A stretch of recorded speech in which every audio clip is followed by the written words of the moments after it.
CP Roy साहब, जो हम आंकड़े दिखा रहे हैं और जो मौजूदा परिस्थिति बन रही है, इसीलिए इस बार बहुत ही मौजू हो गया है ये पूरा टॉपिक जो हम दिखा रहे हैं, क्या पलायन का एक बहुत बड़ा झटका बीजेपी को लग सकता है, या फिर जो वो कह रहे हैं संबित जी का जो आर्ग्यूमेंट है कि पिछली बार तो मायावती जी और अखिलेश जी ने हाथ एक जोड़ लिए थे, लेकिन बावजूद इसके बीजेपी निकाल ले गई।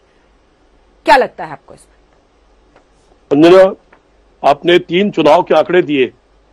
2014 हमको याद होगा कि उसके पहले अन्ना का आंदोलन जो आरएसएस के द्वारा प्रायोजित था, और रामदेव का आंदोलन और तरह तरह का, उसके बाद विनोद राय का काम, जिसके लिए उन्होंने बाद में माफी भी मांगी। विनोद राय ने खुद लिखित माफी मांगी है। तो उससे एक ऐसा माहौल बनाया गया कि कांग्रेस पार्टी में जमीन से आसमान तक भ्रष्टाचार है। और गुजरात मॉडल, अच्छे दिन, ये सारा मिला जुला एक पैकेज था, जिसके नाते 2014 का परिणाम आया था। 2017 में अखिलेश यादव की पार्टी में खुद झगड़ा था। खुद मुलायम सिंह यादव जी पार्टी से अध्यक्ष पद से हटा दिए गए थे, और उस वक्त एक ऐसा माहौल था कि निश्चित तौर पर उनको हारना ही था। और मैंने तो शायद उस वक्त एडवांस में कह दिया था कि 50 सीट नहीं मिलेगी, और 50 नहीं मिली। 2019 का चुनाव पूरी तरह से पुलवामा के ऊपर केंद्रित हो गया, और उसके परिणाम स्वरूप हुआ।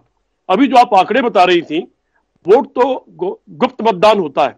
मैं अभी तक ये नहीं समझ पा रहा हूं कि ये सीएनडीएस वाले या जो भी इनके साथियों से मैं जानना चाहूंगा कि यादव कितने %, कुर्मी कितने %, अन्य पिछड़े कितने %, ब्राह्मण कितने % किस किस पार्टी को मिल रहे हैं, ये कैसे तय होता है, ये मुझे समझ में आज तक नहीं आया। और बहुत कोशिश की मैंने इसको समझने की, लेकिन हम लोग खुद नहीं समझ पाते कि कितने % वोट किसको मिल रहा है। ये जरूर है, मोटे मोटे तौर पर तो हमें समाज में दिखाई पड़ता है कि कौन सी जात किधर जा रही है।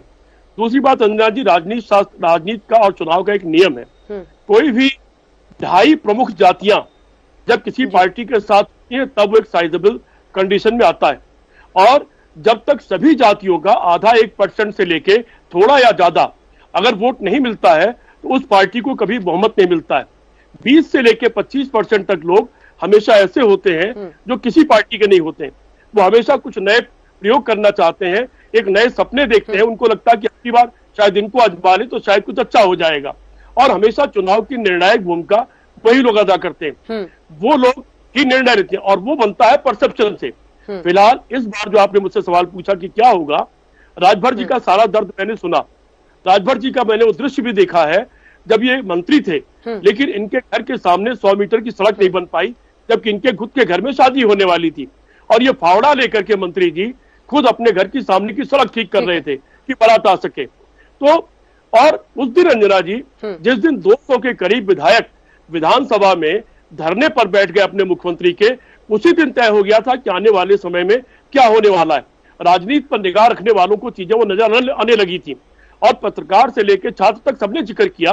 छात्रों का सर फूटा, महिलाओं का सर फूटा, बच्चों का सर फूटा, बच्चियों का सर फूटा। जो सड़क पर निकला लोकतंत्र में अपनी आवाज उठाने के लिए, उनके सबके सर फूटे। और उत्तर प्रदेश की ऐसी कोई शहर नहीं है जहां की सड़कें खून से रंगी नहीं है लोगों के। तो इसके बाद जो हो रहा है वो होना था, और निश्चित तौर पर ठीक है संजय जी, ठीक है सर, अब रुझान दिखाई पड़ रहा है, वो रुझान एक तरफा है।